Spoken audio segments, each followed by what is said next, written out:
हरे कृष्णा। ओम नमो भगवते वासुदेवाय। ओम नमो भगवते वासुदेवाय। ओम नमो भगवते वासुदेवाय। Srimad Bhagavatam canto 1 chapter 1 verse 7। यानी वेदा विदम श्रेष्ठो भगवान वादरायण अन्य च मुनया सुता परावर विदो विदु। यानी वेद विदां श्रेष्ठो भगवान वादरायण अन्य च मुनया सुता परावर विदो विदु। यानी वेद विदां श्रेष्ठो भगवान वादरायण अन्य च मुनया सुता परावर विदो विदु। Word meaning translation and purport by his divine grace इसी भक्तिदान स्वामी श्री प्रभुपाद की जय।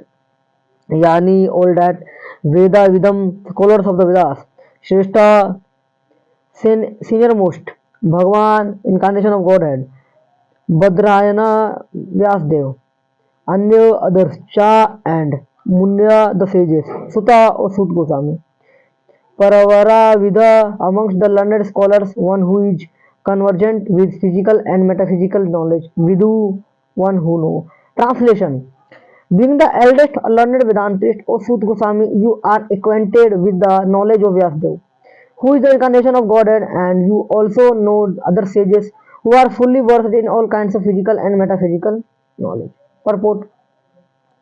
Srimad Bhagavatam is a natural commentation on the Brahm Samhita or Brahm Sutra or the Badrayani Vedant Sutra. It is called natural because Vyasdev is author of both the Vedant Sutra and Srimad Bhagavatam, or the essence of all Vedic literature. Besides Vyasdev, there are other sages who are the authors of 6 different uh, philosophical systems, namely Gautam, Kanad, Kapila, Patanjali, Jaimini, and Ashtavakra.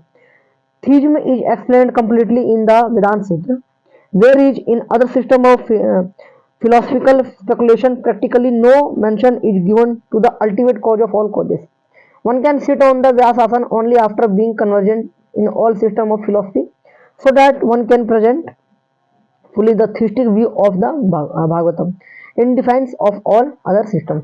Srila Sut Goswami was the proper teacher, and therefore the sages of Naimishavaranya elevated him to the Vyasasana. Srila Vyasadeva is designated herein as the personality of Godhead because he is the authorized empowered incarnation. ओम ज्ञान त्रिमिनादस्य ज्ञानांजनाशलाकया चक्षुरुन्मिलितं येन तस्मै श्री गुरुवे नमः। श्री चैतन्य मनोभीष्टं स्थापितं येन भूतले स्वयं रूपः कदा मह्यं ददाति स्वपदान्तिकं। वन्देऽहं श्रीगुरु श्रीयुतापदकमलं श्रीगुरु वैष्णवांश्च श्रीरूपं साग्रजातं सागर रघुनाथानितं तं सजीवं साद्वैतं सावधूतं परिजन सहितं कृष्ण चैतन्य देवं श्री राधा कृष्ण पादान सगन ललिता श्री विशाखानितांश्च। हे कृष्ण करुणा सिंधु दीनबंधो जगतपते गोपेश गोपिका कांता राधा कांत नमस्तुते। तप्त कांचन गौरांगी राधे वृंदावनेश्वरी वृषभानुसुते देवे प्रणमामि हरिप्रिये। वाञ्छा कल्पतरुभ्यश्च कृपा सिन्धुभ्यो च पतितानां पावनेभ्यो वैष्णवेभ्यो नमो नमः। जय श्री कृष्ण चैतन्य प्रभु नित्यानंद श्री अद्वैत गदाधर शिवासादि गौर भक्त वृंद। हरे कृष्ण कृष्ण कृष्ण हरे हरे, हरे राम राम राम हरे हरे। नमो विष्णुपादाय कृष्ण पृष्ठाय भूतले श्रीमते भक्ति वेदांत स्वामी निति नामिने। नमस्ते सारस्वते देवी गौरवाणी प्रचारिणे निर्विशेष शून्यवादी पाश्चात्य देश तारिणे। हरे कृष्ण। तो प्रातःकालीन श्रीमद् भागवतम कक्षा में आपका स्वागत है। तो हम भागवतम का कैंटो 1 का चैप्टर 1 उसका वर्स 7 कर रहे हैं, श्लोक संख्या 7 कर रहे हैं। तो इसमें हम देखते हैं कि इसमें जो श्रीमद् भागवतम एक्चुअली क्या है, ये ब्रह्म सूत्र है, उसके ऊपर नेचुरल कमेंट्री है। हालांकि हम सब ये जानते हैं कि व्यासदेव जी ने बहुत सारे एक्चुअली ग्रंथ लिखे हैं, इससे पहले मतलब वेद लिखे हैं, पुराण लिखे हैं ना, और उपनिषद लिखे हैं, लेकिन वो सब लिखने के बाद भी एक्चुअली सेटिस्फाइड नहीं थे। संतुष्ट कब हुए? जब उन्होंने श्रीमद् भागवतम पे अपनी कमेंट्री की। वो कब हुआ?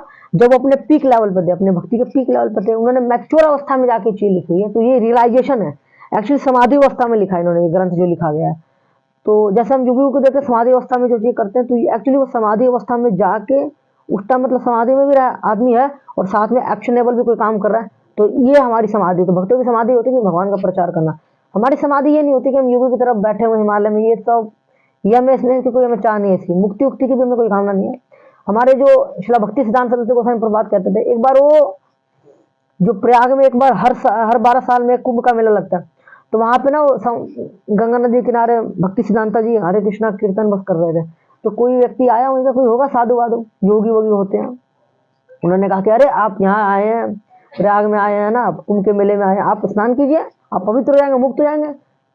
तो भक्ति सिद्धांता जी ने उनको बोला कि नहीं, हमें तो मुक्ति की आशा नहीं है यार, हम मुक्ति मांगते नहीं भगवान से, क्या मांगते हैं, भक्ति मांगते। तो मुक्ति मुक्ति ये सब तो बेकार है। उसे चैतन्य चरितमृत में तुमने कहा भी गया, मुक्ति मुक्ति मुक्ति मुक्ति सकले कामे सकले अशांत, कृष्ण भक्त सकले अतएव शांत। मतलब जो भुक्ति मुक्ति सिद्धि कामी वाले जो लोग हैं वो हमेशा अशांत रहेंगे, क्योंकि उनकी अपनी कोई ना कोई पर्सनल डिजायर है एक्चुअली, है ना। हो सकता है मटेरियल के अपोजिट हो, लेकिन देखा जाए तो ये भी एक सटल लेवल पर डिजायर ही है। तो ऐसे लोग अशांत रहते हैं, और जो भक्त है हमेशा शांत रहते हैं। इसका उदाहरण दिया जाता है समुद्र से। समुद्र के अंदर देखते हैं ऊपर बहुत लहरें आती है, लेकिन अंदर जितना जाते हैं समुद्र और शांत हो जाता है, ठीक वैसा ही होता है। तो हम देखते हैं कि वेद व्यास जी ने काफी सारे ग्रंथ लिखे, लेकिन फिर उन्होंने श्रीमद् भागवतम पे अपनी कमेंट्री दी, और अपने बहुत पीक लेवल पे जाकर उन्होंने दिया, है ना। तो ये इसके बाद इन्होंने फिर अपने जो ज्ञान है अपने पुत्र को दिया, सुखदेव गोस्वामी जी को, है। तो ये धीरे धीरे ज्ञान फैलता गया। फिर सूत गोस्वामी जी जो भी नैमिषारण्य में, तो वहाँ के जो ऋषि हैं उनको कह रहे हैं कि आप हरि कथा कीजिए, तो भगवान कृष्ण के गुणगान कर रहे हैं। तो उनके जितने भी दिव्य लीला हैं, जो गुप्त चीजें उनका बखान करें, क्योंकि भक्त के मुख से अगर हम सुनेंगे तो ही चीजें का बेनिफिट होगा। बजाय कि अगर प्रोफेशनल रिसाइटेटर जो होते हैं भागवत में, उनके मुख से सुनेंगे तो वो जो हृदय में जो वो चेंजेस आने हैं ना, परिवर्तन आना है, वो नहीं होगा। क्योंकि ये तो कभी तभी होगा जब एक बोनाफाइड परंपरा के अंतर्गत, एक बोनाफाइड स्पिरिचुअल मास्टर के अंतर्गत हम चीज सुनेंगे, उनके मुख से सुनेंगे। एक भक्त ही दूसरे ही एक भक्ति भगवान के बारे में अच्छे से बता पाएगा, ना कि कोई कर्म कांडी ज्ञान कांडी ये सब लोग नहीं बता पाएंगे ये सब चीजें। हालांकि हम जानते हैं कि वेद व्यास जी ने बहुत ग्रंथ लिखे हैं, लेकिन उनके साथ और भी ऋषि थे, उन्होंने भी ग्रंथ लिखे, जैसे पतंजलि है, जैमिनी है, कनाद है ना, बहुत सारे ने लिखा है। लेकिन एक्चुअली इनके बारे में कहा जाता है कि इन्होंने जो भी लिखा है शुद्ध भक्ति तो नहीं है, फिलोसफिकल है, स्पेकुलेशन है, मनोकल्पित है, और अगर है भी कुछ इसमें तो मिश्रित है, चीजें मिक्स हो रखे बहुत ज्यादा ना। मतलब एक होता है ना, खिचड़ी बन गई चीजों की, कि खिचड़ी में हम हर चीज डाल देते हैं, सारी चीज मिक्स हो जाती है ना, उसी तरीके से इनकी भी चीज में मिक्स हो रखी है। लेकिन शुद्ध भक्ति के बारे में जो है, शुद्ध भक्ति के बारे में श्रीमद् भागवतम में बिल्कुल प्योर ऑथेंटिक शुद्ध भक्ति के बारे में दे रखा है। तो ये गुरु परंपरा के माध्यम से मिला ना, हम ये डिसाइपल सक्सेशन के अंतर्गत चीज मिली, तो इसके अंतर्गत ये चीज है, इसलिए प्योर ऑथेंटिक है ये, कोई रंच मात्र भी इसके अंदर कोई कमी नहीं निकाल सकता। जैसे हम देखते हैं हमारे जितने ग्रंथ है, भगवद गीता है, श्रीमद् भागवतम है, इनमें जितने श्लोक है ना उतने के उतने एज इट इज, कुछ चेंजेस नहीं हुए। जैसे हमारे संविधान है उसमें हर दिन चेंज आता रहता है, कहते हैं आज आर्टिकल ये चेंज कर दो, अगला आर्टिकल ये चेंज कर दो, क्योंकि ये मनुष्य के द्वारा दिया गया चीज है। तो मनुष्य जो भी चीज बनाएगा तो उसको क्या करेगा, मनुष्य क्या करेगा, मिस्टेक करेगा, चीज गड़बड़ करेगा। तो हम देखते हैं संविधान में कितना अमेंडमेंट, हर दिन कोई ना कोई अमेंडमेंट संशोधन होते रहता है। लेकिन ये जो भगवत गीता है, श्रीमद् भागवतम है, जो भगवान के मुख से जो ग्रंथ निकल के साक्षात आए, भगवान की वाणी है, उनकी लीलाएं हैं, है ना, उनके पास टाइम्स है, तो ये तो एक्चुअली भगवान के द्वारा डायरेक्टली आ रही है, भगवान के भक्तों के माध्यम से आ रही है। तो ये चीजों में कभी कमी नहीं आती, क्योंकि जो मिल गया ये एक्चुअली नॉलेज होती है ना, जैसे भागवत में नॉलेज है तो ये इटर्नल है, शाश्वत है ना। तो ऐसा नहीं है कि भागवतम पहले नहीं था अब आ गया है, भागवतम हमेशा से था, अनादिकाल से था, जब से भगवान है तब से था, जैसे हम जीवात्मा वैसे तब से था। लेकिन अब वही चीज है कि जब गुरु परंपरा टूटती है तो लोग अपना अपना दिमाग लगाना चालू कर देते हैं। हम देखते हैं आज के टाइम में भगवत गीता पे पता नहीं कितने 855 लोगों ने अपनी अपनी कमेंट्री दे रखी है आज के टाइम में देखा जाए।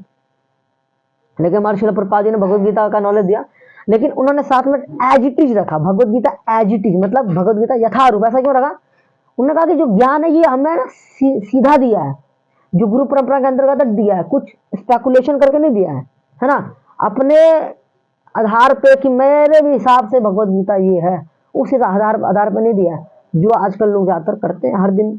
तो गुरु परंपरा के माध्यम से अगर हम श्रवण करेंगे तो डेफिनेटली हमारा इसको प्रॉफिट ही प्रॉफिट होना ही होना है ना।